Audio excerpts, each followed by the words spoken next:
kadang kita juga bingung karena kadang kita mengkritik terus hilang Instagramnya hilang.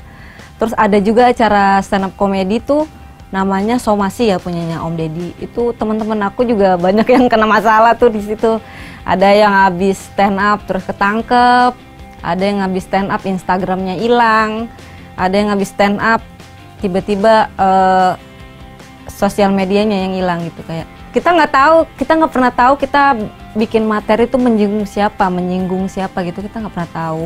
Kalau misalkan kita nyinggung dikit sama pemerintah ya wajar lah gitu.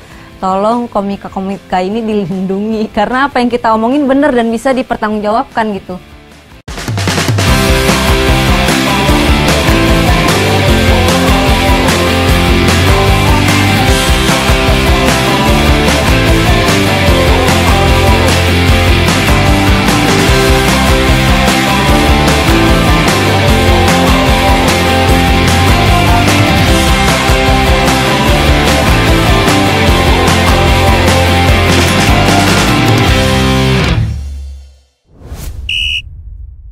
Jangan lupa untuk subscribe, like, komen, dan share. Terima kasih.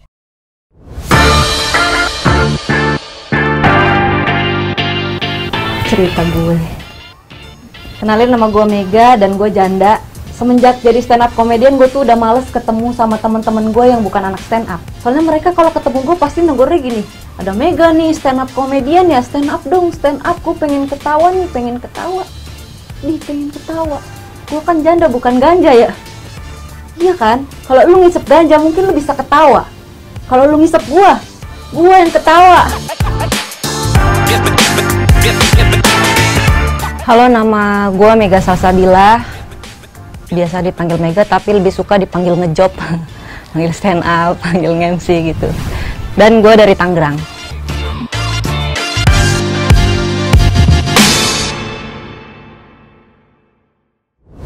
Awal mula jadi komika itu tahun 2017, lagi galau-galaunya karena habis ditinggal suami nikah lagi.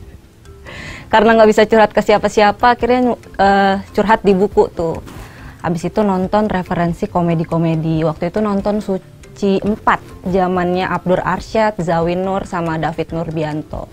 Habis itu masih jadi penonton. 2018 baru 2017 akhir baru mulai jadi komika karena ngelihat Kang Didi itu komika yang personanya tuh kuli bangunan, ceritanya tuh sedih-sedih tapi kok lucu gitu. Akhirnya kayaknya gue bisa deh gitu, akhirnya coba buat ikut komunitas stand up Kabupaten Tangerang. Nggak lama, 4 bulan ikut audisi Suca 4. Arti stand up comedy itu bagi gue tuh apa ya, kita tuh bisa jadi diri sendiri, terus bisa ngeluarin unek-unek keresahan yang biasanya kita ngedumel sendiri jadi stres, jadi pusing kan. Kalau lewat stand up tuh jadi lucu, jadi ketawa. Terus kita tuh seneng ngelihat orang ketawa gara-gara cerita kita, dan kita lebih bahagia daripada dia gitu. Kalau arti jadi komika, menurut gue komika itu orang yang cerdas karena dia bisa merubah tragedi jadi komedi. Awalnya waktu itu lagi gimana ya, lagi down aja gitu hidup, kayak mau ngapain ya gitu. Kayaknya gue harus bikin sesuatu deh. Akhirnya awalnya dikenalin dulu sih sama kakak gitu. Ini lu daripada sedih-sedih mending nonton stand up gitu. Akhirnya dikasih tontonan sama dia tuh Suci waktu itu di YouTube tapi bukan di TV gitu. Akhirnya nontonin, udah daripada sedih mendingan ikut stand up. Akhirnya nyari deh komunitas yang terdekat waktu itu, saat itu terdekat Kabupaten Tangerang. Akhirnya masuk komunitas itu, nyoba pertama kali beat stand up, alhamdulillah orang-orang ketawa gitu. Gue masih inget banget materi pertama kali gue stand up kayak gini. Kenalin, nama gue Mega Salsabila, gue nih tukang tato, tapi udah hijrah alhamdulillah. Bukan apa-apa, dari sekian orang yang gue tatoin akhirnya gue sadar gue nggak bisa gambar gitu. Alhamdulillah tuh orang-orang ketawa. Akhirnya kayaknya gue bisa nih jadi komika. Lanjut deh sampai sekarang.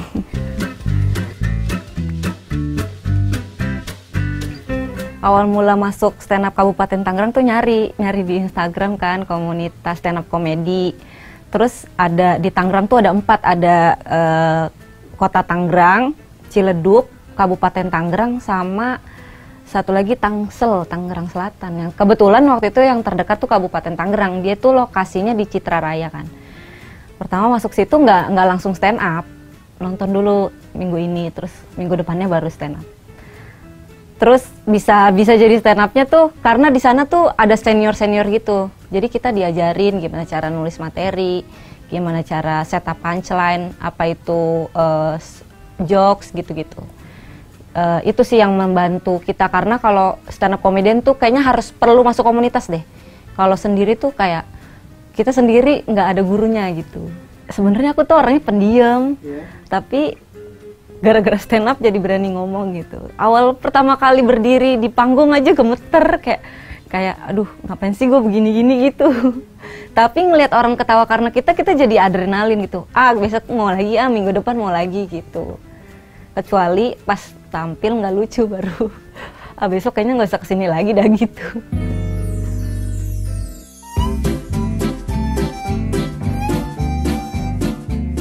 Dulu awal-awal suka Zawin karena dia materinya religius gitu. Terus suka Abdur, kalau Abdur tuh lebih ke kritik. Sama Kang Didi suka. Kalau stand up komedian perempuan aku suka Sadia Ma'ruf. Kalau yang dari luar ada Ali Wong. Cerita unik gue selama stand up banyak banget, soalnya kadang kita tuh nggak tahu situasinya, terus di outdoor gitu, kayak pas lagi stand up tiba-tiba hujan, orang-orang pada nggak ada, kita stand up menghibur air hujan tuh. Terus biasa pernah lagi waktu itu stand up di lapangan bola, jadi orang tuh sebenarnya nggak pengen nonton stand up, pengen nonton bola, cuman kita buat opening bola. Jadi pas naik baru satu beat orang ngomong buruan bola gitu. Sama waktu itu stand up di acara Agustusan, diundang Pak RT tuh. Akhirnya stand up anak kecil nyeletuk, enakan dangdut gitu. Jadinya kita turun. Pokoknya susah-susah gampang lah jadi komika. Kok bisa sih sedih gitu orang ketawa gitu. Waduh, dan kok bisa sih dia sedih tapi dia nggak sedih. Terus gue pikir-pikir kayaknya banyak hidup gue yang harusnya gue bisa tertawain gitu Bang, yang gue harusnya nggak sedih gitu. Tapi emang sebenarnya sedih saat itu cuman dia aja karena bisa. sedih baru selesai dari pernikahan. Iya. Makanya judulnya overthinking Bang, karena dulu overthinking banget.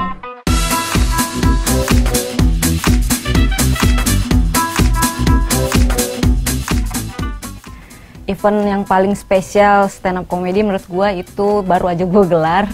Itu judulnya Overthinking. Itu stand up comedy special show.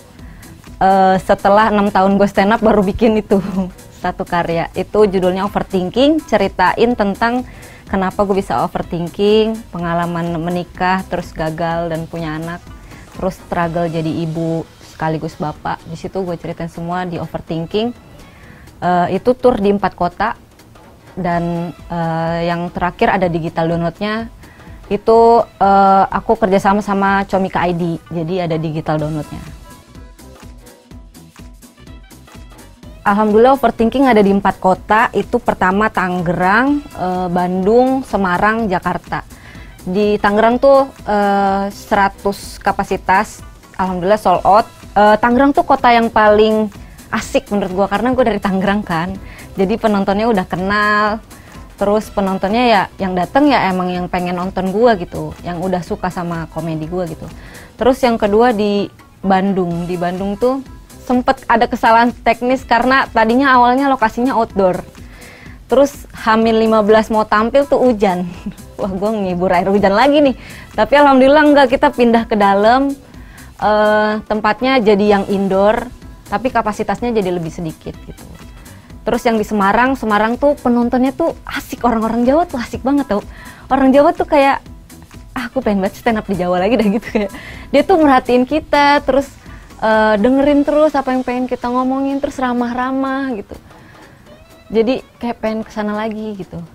Dan terakhir di kota Jakarta, itu penontonnya rata-rata orang-orang Betawi, orang-orang Jakarta, orang-orang sekitaran Jabodetabek lah. Itu yang jadi berkesan karena itu adalah ada videonya, ada digital downloadnya. Itu yang jadi bakalan dijual terus menerus karena itu income nanti buat kedepannya. Bisa dibeli di Comika ID. Siapa nama anak lu?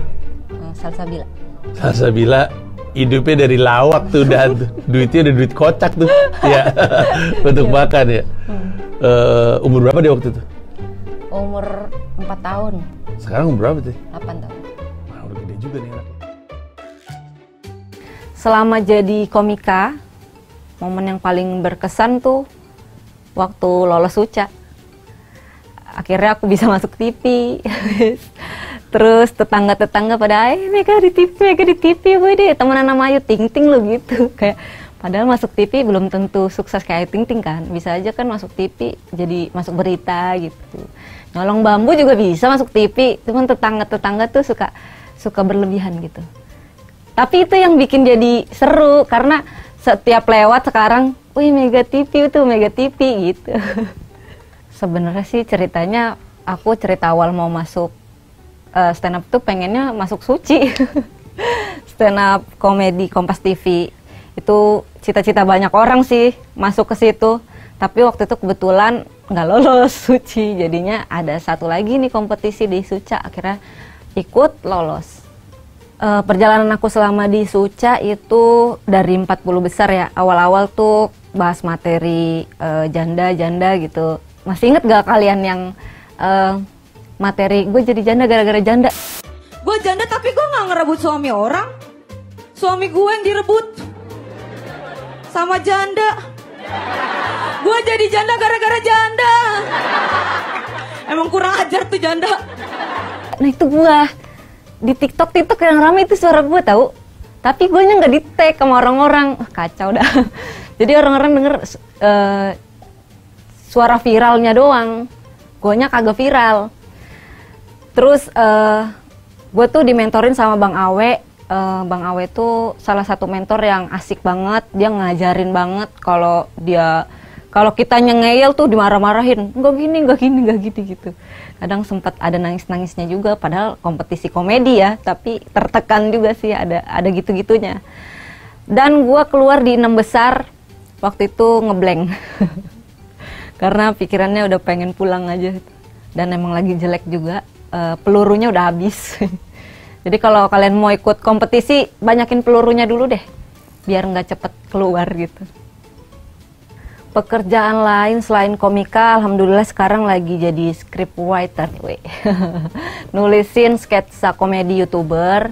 Terus selain stand up juga kadang ada job-job storyline kayak endorse. Misalkan ada talent nih, influencer, terus endorse pengen yang komedi-komedi, nah kita yang nulisin skripnya gitu. Terus juga ya off air aja nge-MC gitu.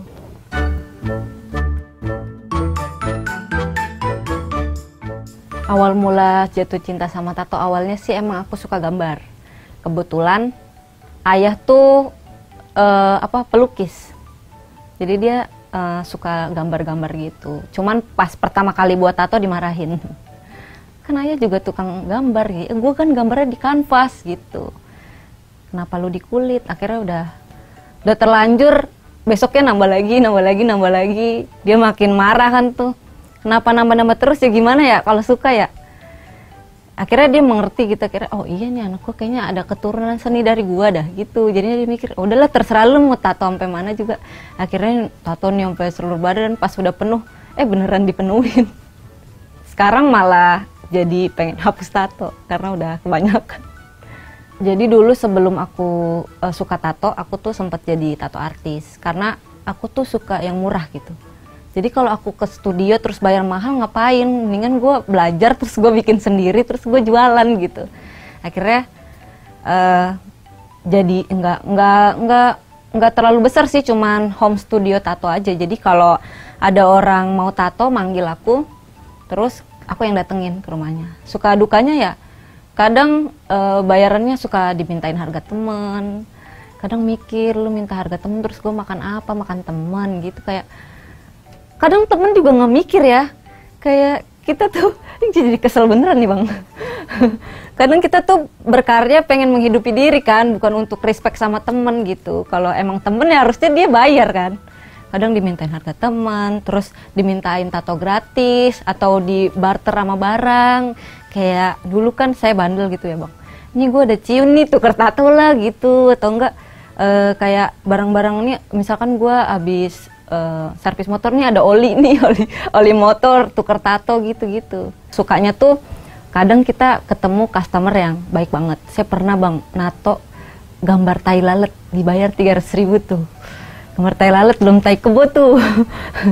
Terus pernah saya nato cuman dikit doang nama pacarnya gitu. Ini orang Korea nih yang nato. Dibayar $200. Nah, itu tuh yang nggak terduga tuh rezekinya gitu. Itu senangnya. Kalau tato yang aku bikin sendiri itu nggak ada artinya. Karena cuman buat bahan percobaan sendiri gitu. Karena sebelum di kulit orang kita harus tahu kan kapasitas gambar kita gitu. Tapi ada tato yang menurut aku berarti banget itu di tangan kanan. Itu gambar realis wajah mamaku. Jadi itu berarti banget. Tapi nggak semua tato ada artinya. Ada kok tato orang yang nutupin bekas luka. Nggak semua tato ada artinya.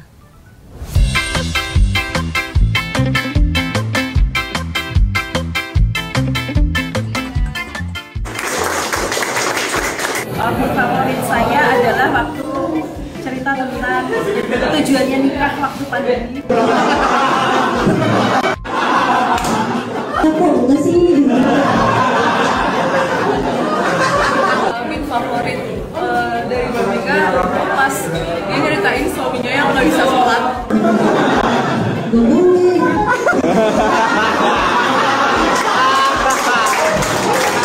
Favorit saya itu tentang bagaimana pertengkaran dengan suaminya.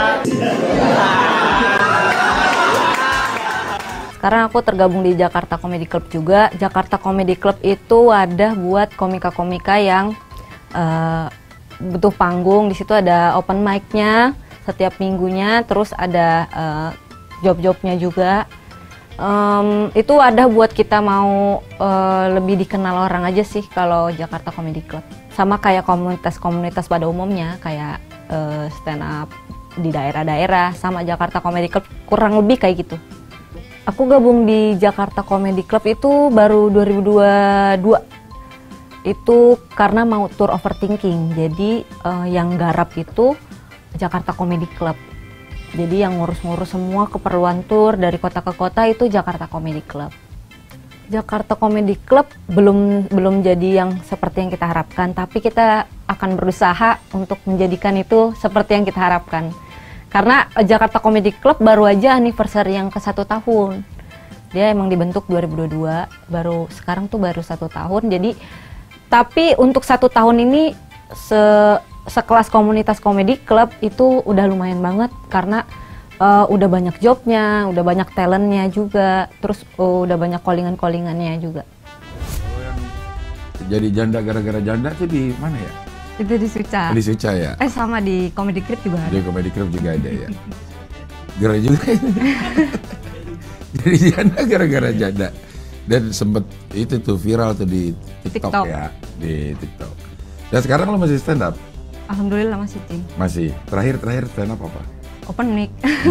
Enggak, kemarin ada di YouTube.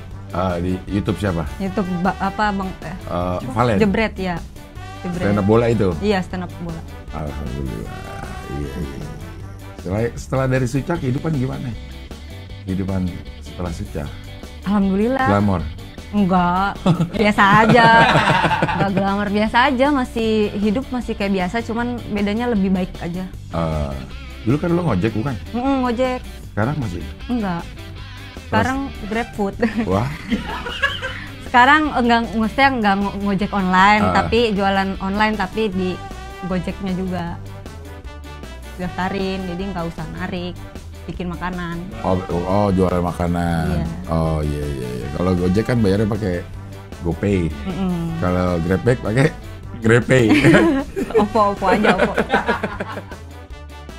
Peran pemerintah buat para komika ya.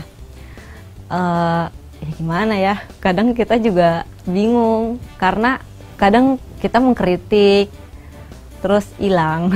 Instagramnya hilang. Terus ada juga acara stand up comedy tuh namanya Somasi ya, punyanya Om Deddy. Itu teman-teman aku juga banyak yang kena masalah tuh di situ.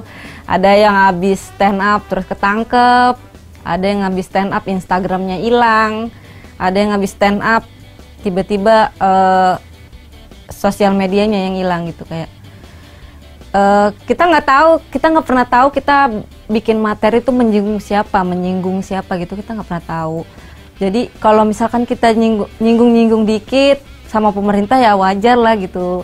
Tolong komika-komika ini dilindungi karena apa yang kita omongin bener dan bisa dipertanggungjawabkan gitu.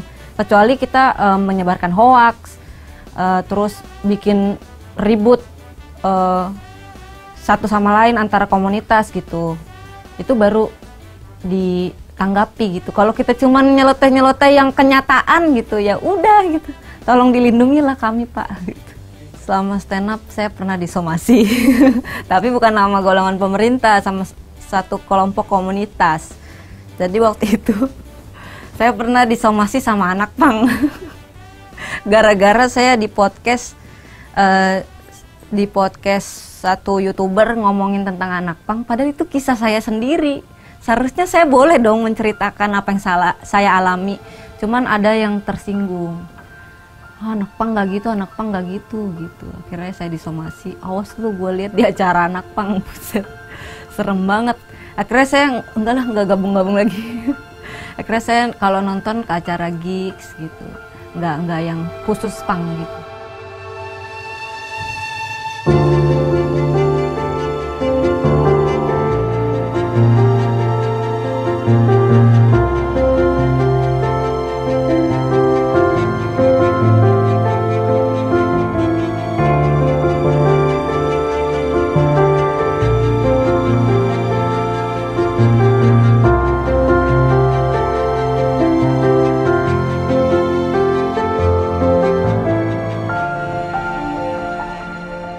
Harapan aku ke depannya pengen jadi komika yang lebih terkenal lagi, sukses gitu. Pengen jadi script writer yang lebih bagus lagi, bisa nulis sinetron, komedi atau film komedi.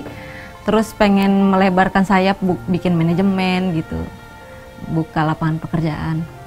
Harapan aku buat stand up komedi Indonesia, mudah-mudahan komika perempuannya makin banyak. Karena sejauh ini komika perempuan tuh masih sedikit dan masih jarang yang keluar gitu. Dan udah jarang yang stand up. Biasanya kalau udah sibuk main film, sibuk endorse gitu, udah jarang yang nerima panggilan stand up. Menurut aku kenapa komika perempuan sedikit, karena biasanya acara-acara stand up komedi, entah itu open mic atau acara stand up spesial, itu adanya malam. Jadi untuk perempuan susah untuk keluar malam. Dan biasanya kalaupun kita udah gabung sama komunitas stand up, kalau perempuan dan dia cantik pasti bakalan digoda-godain tuh sama seniornya, dibikin nggak betah. Jadinya banyak yang nggak kuat di situ di komunitas. Tapi kalau kita lucu gitu, bakal dirangkul sama komunitas. Tapi dirangkulnya ya seperti itu, seperti yang kita tahu cowok-cowok pada umumnya lah.